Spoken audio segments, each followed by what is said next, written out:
Now they continue talking about Caitlin Clark winning Times Athlete of the Year, which is well-deserved. Congrats to Caitlin. She's an amazing basketball player. But there's been a lot of controversy around Caitlin Clark's statements, basically her trying to appease the woke mob by admitting that all of her success comes from white privilege. And a lot of people have been upset about that. They want Caitlin Clark to take credit for all of her hard work and success. But the ladies of The View live in the realm of racial identity politics, and so they double down on, yes, she's right. It's all because she's white. What is wrong with acknowledging white privilege, though? I don't see what's wrong with that. I don't know. I don't think they understand privilege, It's and reality. which is why they. It's a true story in this country and many other countries. People that see when it you are as, but people Caucasian, aren't you willing have to admit that. advantages I of where you live.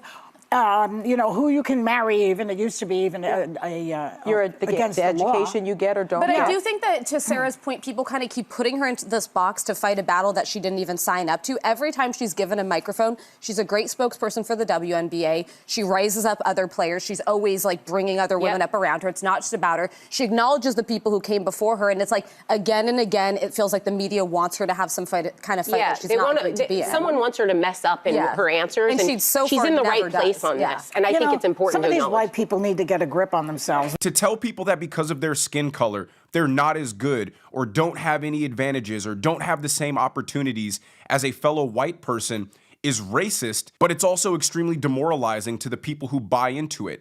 And you stifle any chance that that person may have to fulfill their potential. And it also implies every single white person is rich or advantaged or privileged or successful, when if you're going off sheer numbers, there are more poor white people in the country than anybody else. And people hate when woke identity politics are brought into sports because sports is purely performance-based. It doesn't matter what skin color you are. It only matters what you do, how you perform, and the statistics that you put up. The NBA, primarily black. The NFL, primarily black. The most popular sports leagues in America. So where's the argument for racism and white privilege in that? LeBron James was made a billionaire by playing basketball.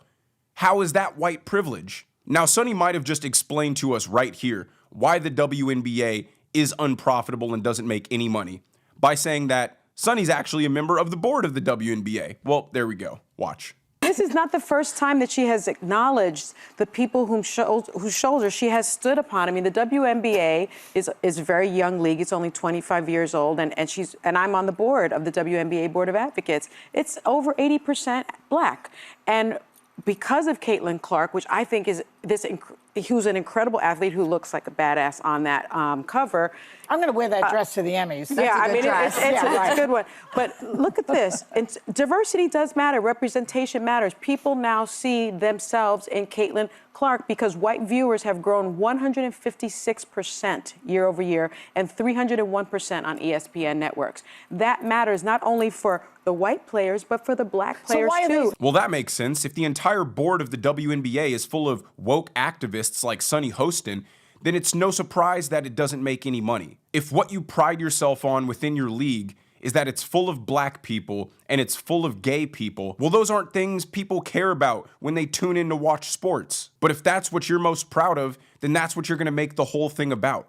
And that's why people are upset with what Caitlin Clark said. It seems like she's trying to seek approval from the activist portion of the WNBA instead of just competing and turning it into a real sports league. If the WNBA's message is, we're women, we're black, and we're gay, so watch us or else you're sexist, racist, and homophobic, well, that's not a strong message that people are going to buy into in order to watch your sport. And there's nothing wrong with giving credit to the people who came before you, but to downplay your own hard work and effort and sum it up to white privilege as the reason why you're so successful in order to gain favorability from the rest of the league that doesn't like you just seems very desperate. That would be like if Tiger Woods gave all of his thanks for being successful to the white golfers who came before him and not the hard work and commitment and dedication that he put into being the best, and then saying that, you know, I do work hard, but really the only reason why I'm so popular and successful is because of my skin color.